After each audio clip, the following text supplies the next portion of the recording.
दिल का सहारा टूट न जाए, बन के नसीबा फूट न जाए, बन के नसीबा फूट न जाए, दिल का सहारा टूट न जाए।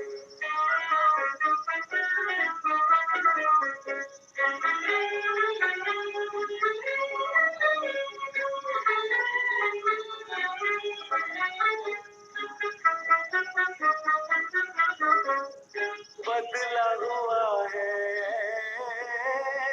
रंग जहाँ का, रंग जहाँ का बदला हुआ है रंग जहाँ का, हाथ से दामन छूट न जाए, दिल का सहारा टूट न जाए।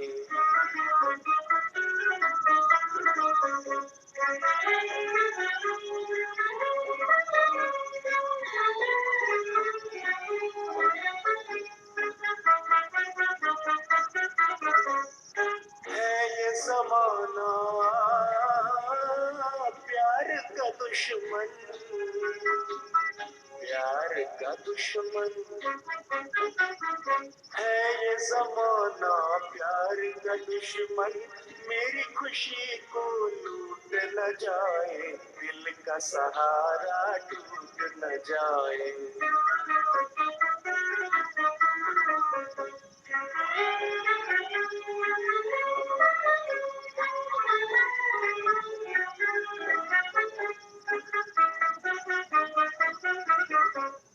हमने किसी से प्यार किया है, प्यार किया है, हमने किसी से प्यार किया है, हमसे ये दुनिया रूठ न जाए, दिल का सहारा टूट न जाए। बन के नसीबा फूट न जाए, बन के नसीबा फूट न जाए, दिल का सहारा टूट न जाए।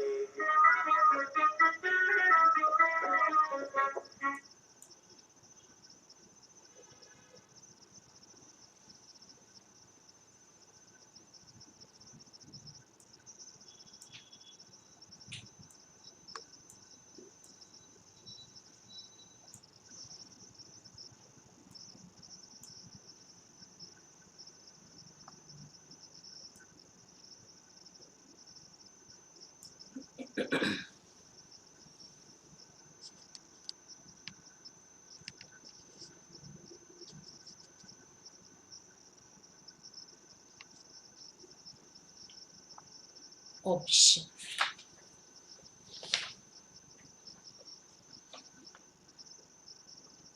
9 तारीख की मुरली है।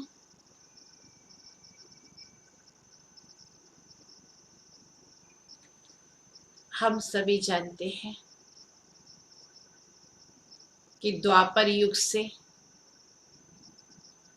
सभी की तकदीर बिगड़ती आई है,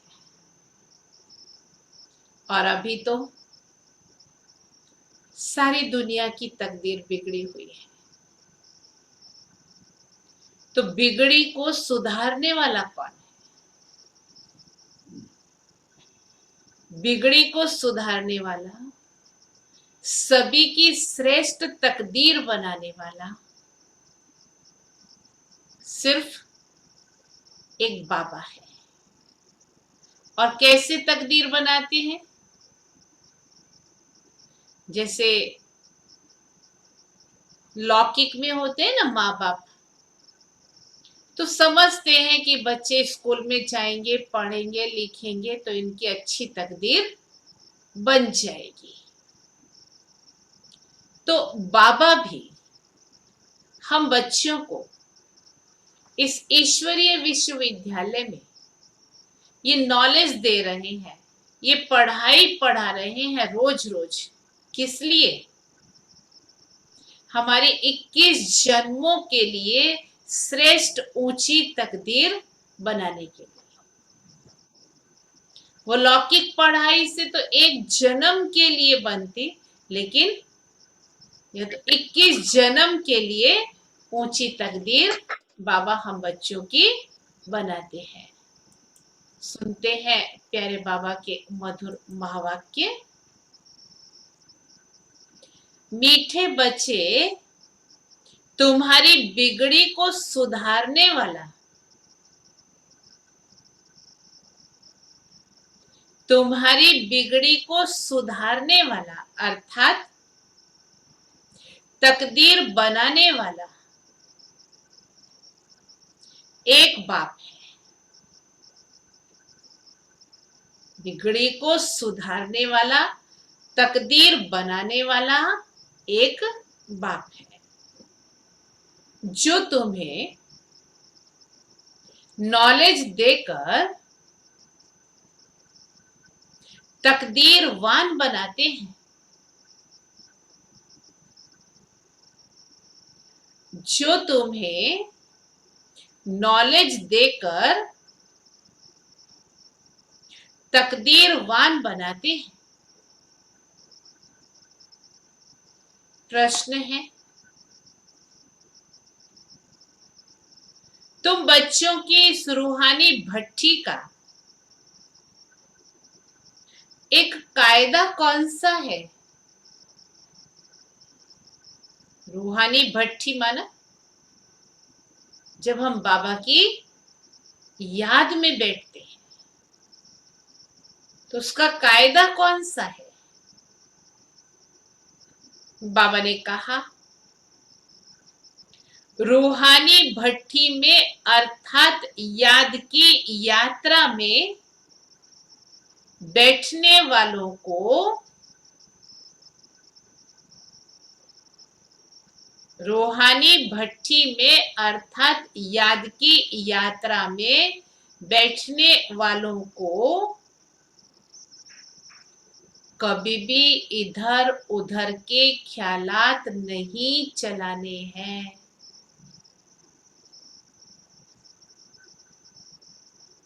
कभी भी इधर उधर के ख्यालात नहीं चलाने हैं। मुश्किल से तो टाइम निकाल करके बैठते हैं हम, और वो टाइम भी इधर उधर के ख्याल आता है तो टाइम हमारा वेस्ट हो जाता है, वो प्राप्ति नहीं कर पाते हैं।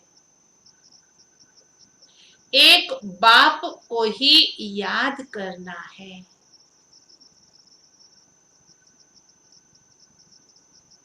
एक बाप को ही याद करना है। अगर बुद्धि इधर उधर भटकती है, अगर बुद्धि इधर उधर भटकती है तो झुटका खाते रहेंगे। चारों तरफ से बुद्धि समेटी भी, लेकिन ऊपर की तरफ नहीं ले गए तो फिर शांति लगेगी, लेकिन नींद आ जाएगी। तो झुटका खाते रहेंगे, उबासी देंगे। इससे क्या होगा? खुद का तो योग लगा ही नहीं, नुकसान किया ही, लेकिन वायुमंडल खराब होता है।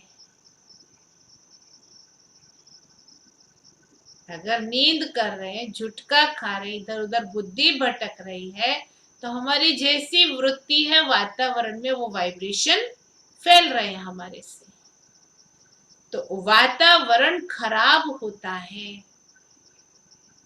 अपना भी नुकसान करते हैं।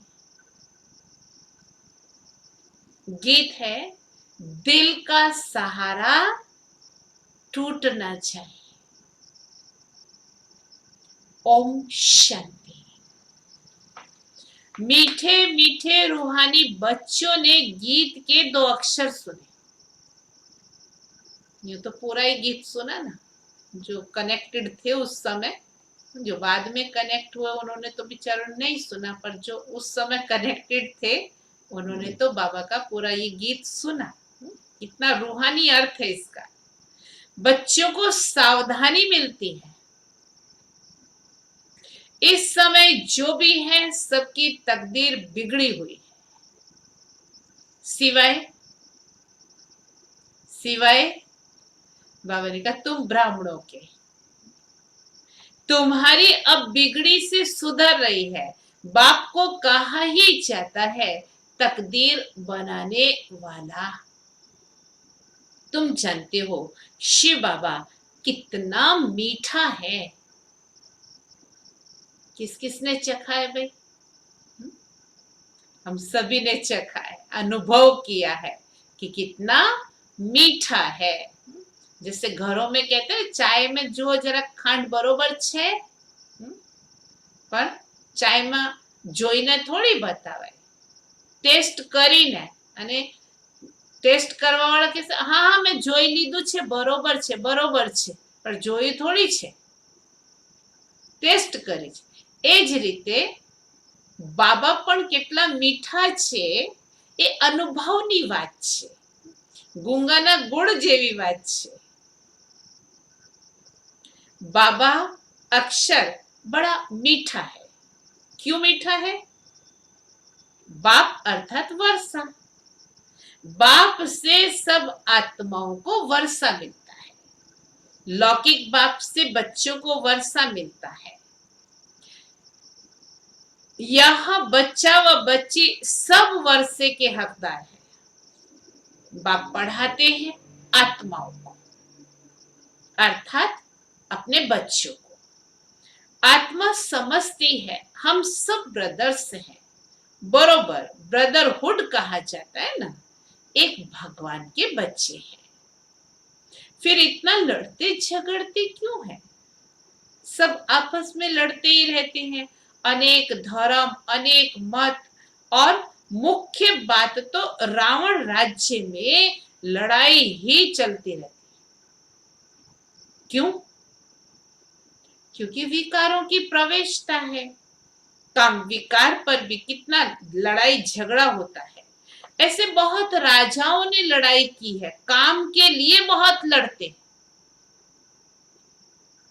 किसी भी राज्य की कोई भी स्त्री को ले आते थे जो पसंद पड़ती थी, चुरा करके भी ले आते थे, हिस्ट्रियों में है ना, और फिर चढ़ाई करके भी ले आते थे लड़ाई से।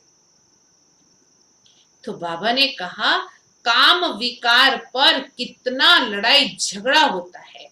ऐसे बहुत राजाओं ने लड़ाई की है, काम के लिए बहुत लड़ते हैं। कितने खुश होते हैं, कोई के साथ दिल होती है तो मार भी देते हैं।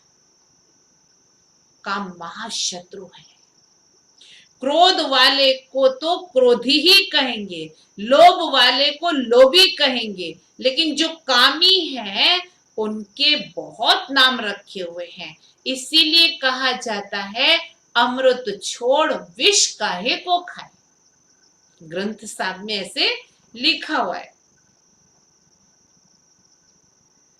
दिखाते हैं सागर मंथन किया तो अमृत निकला, कलश लक्ष्मी को दिया। कितनी कहानियां हैं, इसमें भी बड़े ते बड़ी बात है सर्वव्यापी की।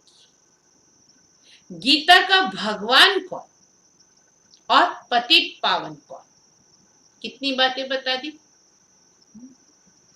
पहली बात सर्वव्यापी की, दूसरी बात गीता के भगवान की, तीसरी बात पतित पावन कौन? निराकार परमपिता परमात्मा शिव व पानी की गंगा। प्रदर्शनी में मुख्य इन्हीं चित्रों पर समझाया जाता है पतित पावन ज्ञान का सागर और उनसे निकली हुई ज्ञान गंगाएं व पानी की नदी व सागर। पतित पावन कौन? बिगड़ी को सुधारने वाला कौन? वो पतित पावन कब आते हैं, ये खेल कैसे बना हुआ है, कोई भी नहीं जानते हैं। बाप को कहा ही जाता है नॉलेजफुल, ब्लिसफुल, पीसफुल, गाया भी जाता है बिगड़ी को बनाने वाला एक। ये तो समझने में आता है बरोबर रावण हमारी बिगाड़ते हैं। ये खेल है हार जीत का। रावण को भी तुम जानते हो, जिसको भारतवासी वर्ष वर्ष जलाते हैं, ये बड़ा दुश्मन है। भारत में ही हर वर्ष जलाते हैं। उनसे पूछो कब से जलाते आते हो, तो कहेंगे ये तो अनादि चला आता है।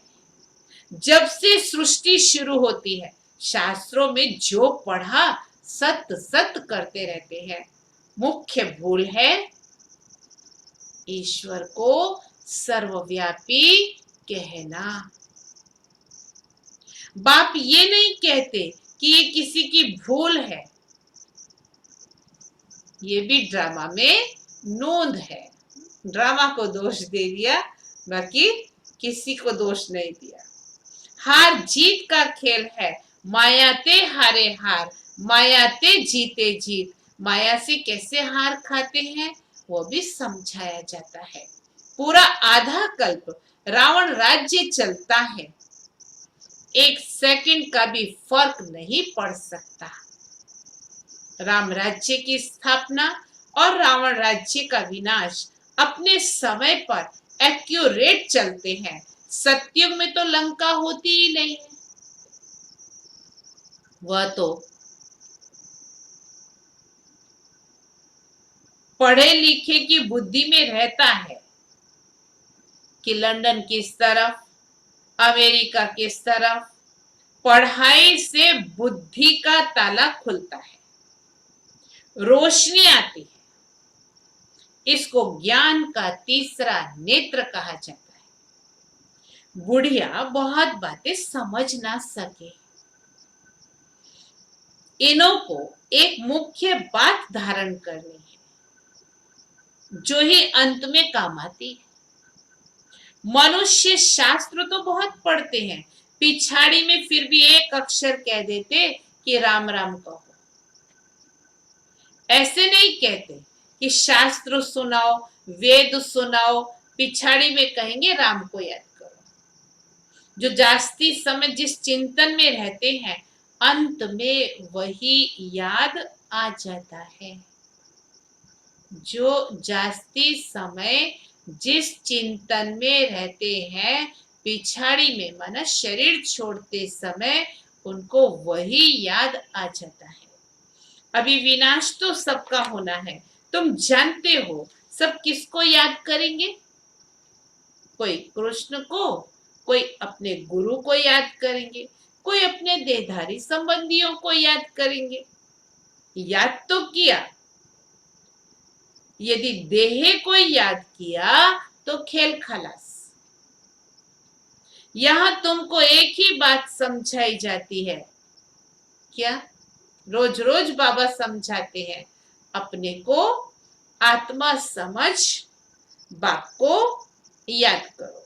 चार्ट रखो, हम कितना याद करते हैं। जितना याद करेंगे पावन होते जाएंगे। ऐसे नहीं कि गंगा में स्नान करने से पावन बनेंगे। आत्मा की बात है ना, आत्मा ही पतित, आत्मा ही पावन बनती है।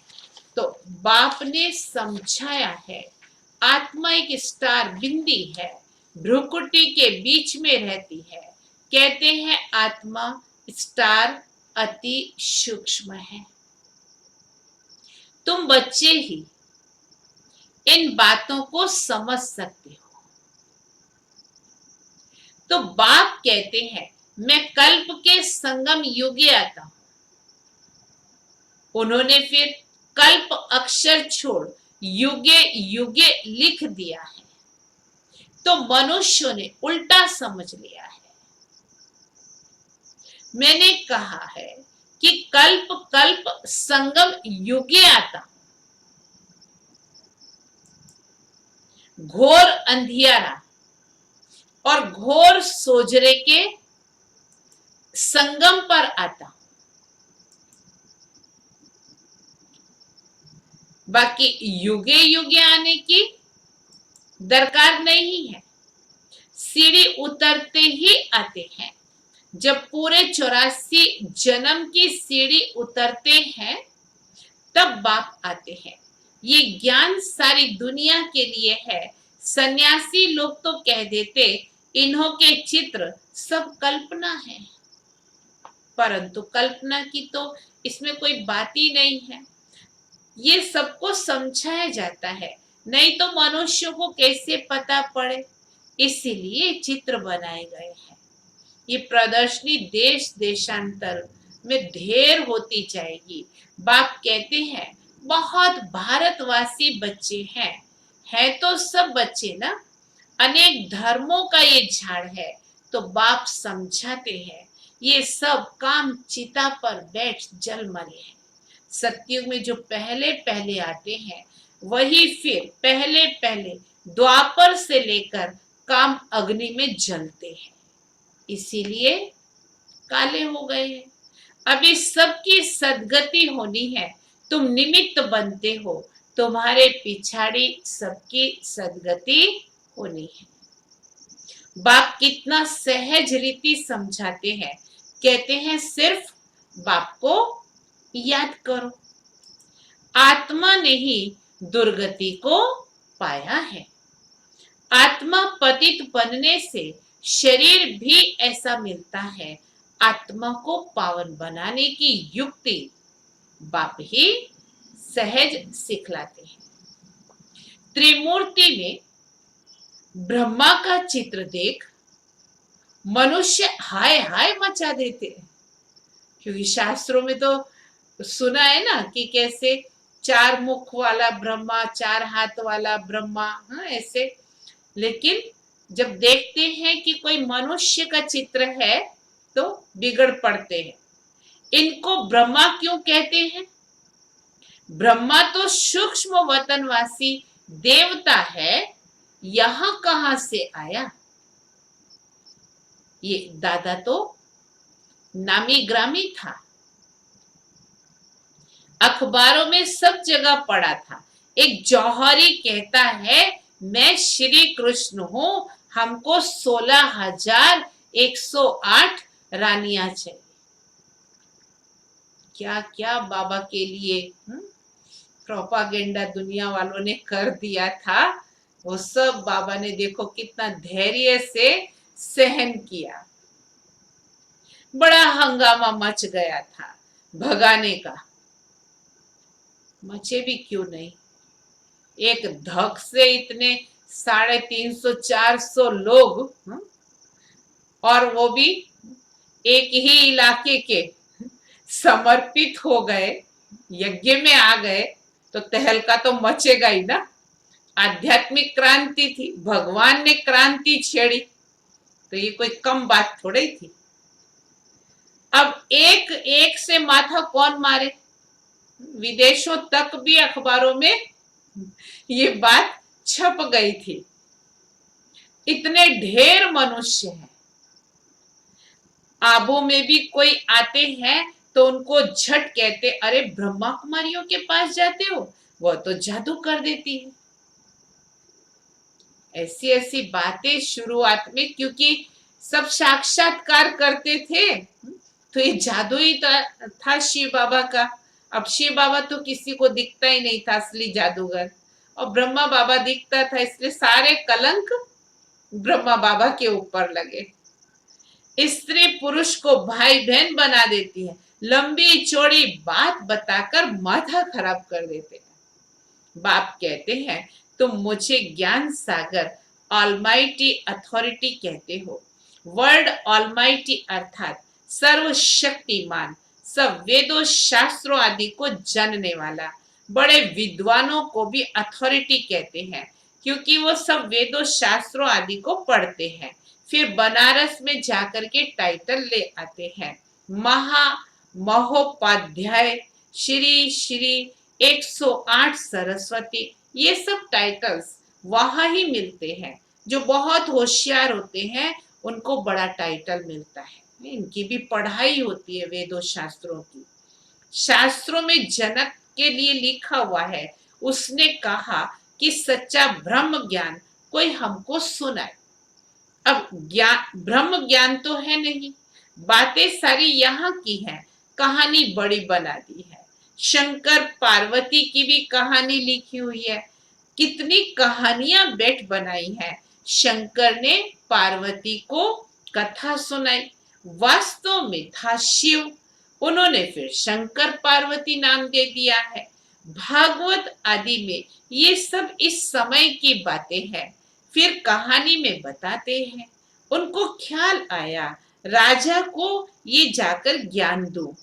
बाप भी समझाते हैं, राजाओं को जाकर ज्ञान दो। तुम ही सूर्यवंशी थे, फिर चंद्रवंशी, वैश्यवंशी, शूद्रवंशी बने। तुम्हारी राजधानी ही चट हो गई है। अब फिर सूर्यवंशी राजधानी लेना हो तो पुरुषार्थ करो। राजयोग सिखाने वाला बाबा आया हुआ है। फिर आकर बेहद का स्वराज्य लो। राजाओं के पास भी बहुत चिट्ठियां आती हैं, फिर उनको थोड़ी मिलती है। उनके प्राइवेट सेक्रेटरी चिट्ठियां देखते हैं, कितनी चिट्ठियां फेंक देते हैं। कोई में ऐसी जरूरी बात होती है तो उनको दिखा देते हैं। कहते हैं अष्टावक्र ने जनक को सेकंड में जीवन मुक्ति का साक्षात्कार कराया। ये भी अब है। अब बाप कितना अच्छी तरह बैठ तुमको समझाते हैं। जो समझने वाले नहीं है वो तो फिर यहाँ वहां ही देखते रहेंगे। बाबा झट समझ जाते हैं कि इनकी बुद्धि में कुछ भी बैठता नहीं है। बाबा चारों तरफ देखते भी हैं, सभी अच्छी तरह सुनते हैं। इनकी बुद्धि कहाँ भटकती तो नहीं है, कहाँ उबासी तो नहीं देते हैं। कोई कोई मुरली सुनते भी उठते बैठते रहते हैं, इधर उधर देखते रहते हैं।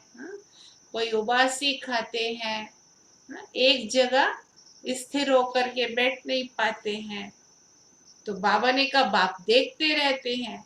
ज्ञान बुद्धि में नहीं बैठेगा तो झुटके खाते रहेंगे, नुकसान हो जाता है। कराची में इन बच्चों की भट्ठी थी, 14 साल की भट्ठी बाबा ने कराई। कोई झुटका खाता था तो फिर झट बाहर निकाला जाता था, उसको उठा करके बाहर निकाल देते थे, क्योंकि वाइब्रेशन फैलते हैं ना, इसलिए स्वयं ही उठ जाना चाहिए। अपने ही बैठते थे, बाहर का कोई आता नहीं था। जो समर्पित हुए थे उन्हीं की भट्ठी चलती थी। शुरू में इन्हों का बड़ा पार्ट चला है, लंबी हिस्ट्री है। शुरू में तो बच्चियां बहुत ध्यान में चली जाती, अभी तक भी कहते रहते जादू है। परम पिता परमात्मा को जादूगर भी कहते हैं ना। शिव बाबा देखते हैं इनका बहुत प्रेम है, तो देखने से ही झट ध्यान में चले जाते हैं। वैकुंठ तो भारतवासियों को बहुत प्यारा है। कोई मरता है तो भी कहते वैकुंठवासी हुआ, स्वर्गवासी हुआ। अभी ये तो है ही नर्क, सब नर्कवासी हैं, तब तो कहते फलाना स्वर्गवासी हुआ। परंतु स्वर्ग में तो कोई जाता नहीं है। अभी सिर्फ तुम जानते हो हम स्वर्गवासी थे, फिर 84 जन्म ले नरकवासी बन गए हैं। अब फिर बाबा स्वर्गवासी बना रहे हैं। स्वर्ग में है राजधानी, राजधानी में बहुत पद है। पुरुषार्थ कर नर से नारायण बनना है। तुम जानते हो ये मम्मा बाबा भविष्य में लक्ष्मी नारायण बनते हैं। अभी पुरुषार्थ कर रहे हैं, इसीलिए कहा जाता है फॉलो मदर फादर। जैसे ही पुरुषार्थ करते हैं, तुम भी करते हो, ये भी याद करते हैं, स्वदर्शन चक्रधारी बनते हैं। तुम बाप को याद करो और वर्षे को याद करो, त्रिकालदर्शी बनो। तुमको इस सारे चक्र का ज्ञान है, इसमें तत्पर रहो, औरों को भी समझाते रहो। इस सर्विस में ही लगे रहेंगे तो और कोई धंधा आदि याद नहीं पड़ेगा, है ना। फालतू बातें बुद्धि में नहीं आएंगी। अच्छा, मीठे मीठे सिकिलदे बच्चों प्रति माता पिता बाप दादा का याद प्यार और गुड मॉर्निंग। रूहानी बाप की रूहानी बच्चों को नमस्ते। हम रूहानी बच्चों की रूहानी बाप को याद प्यार, गुड मॉर्निंग और नमस्ते। धारणा के लिए मुख्य सार है, पहली पॉइंट, सतयुग में उच्च पद पाने के लिए माता पिता को पूरा पूरा फॉलो करना है।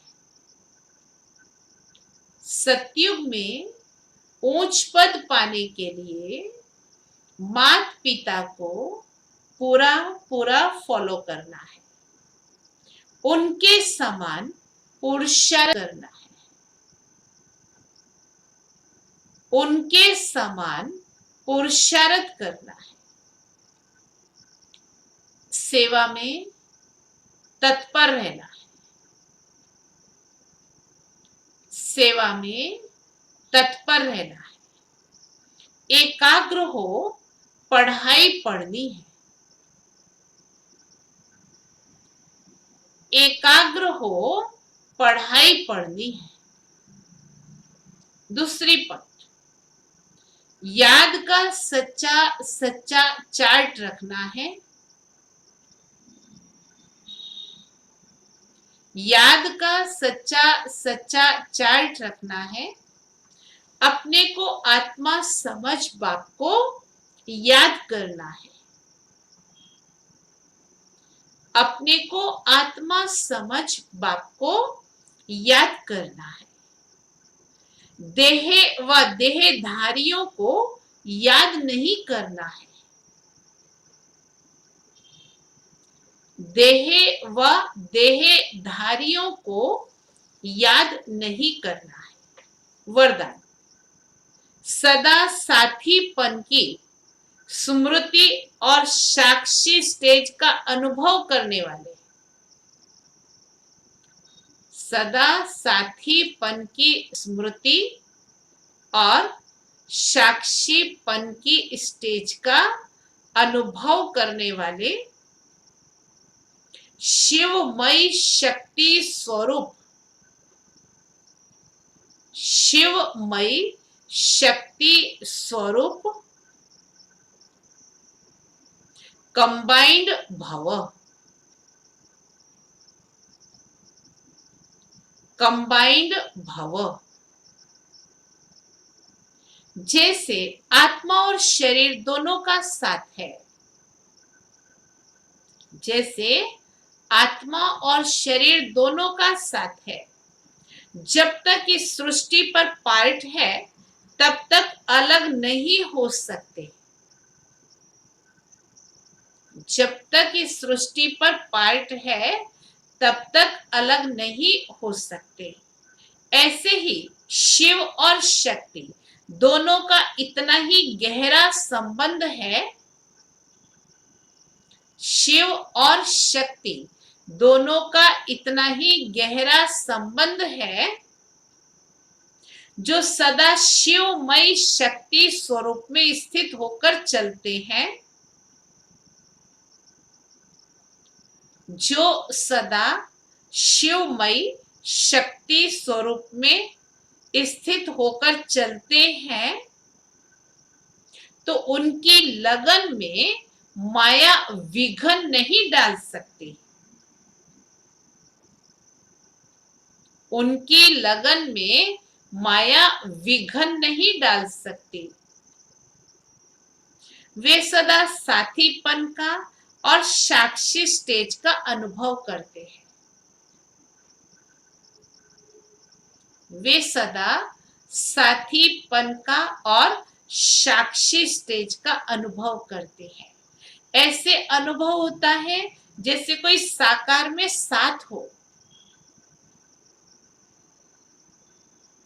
ऐसे अनुभव होता है जैसे कोई साकार में साथ हो। स्लोगन, निर्विघ्न और एक रस स्थिति का अनुभव करने के लिए निर्विघ्न और एक रस स्थिति का अनुभव करने के लिए एकाग्रता का अभ्यास करो। एकाग्रता का अभ्यास करो। आज का सोमान है, मैं साकारी सो निराकारी हूं। मैं साकारी सो निराकारी हूं। अव्यक्त इशारा है, पावरफुल मन की निशानी है, सेकंड में जहां चाहे वहां पहुंच जाए, अपने ऑर्डर से, मनमानी से नहीं। सेकंड में जहां चाहे वहां पहुंच जाए। मन को जब उड़ना आ गया,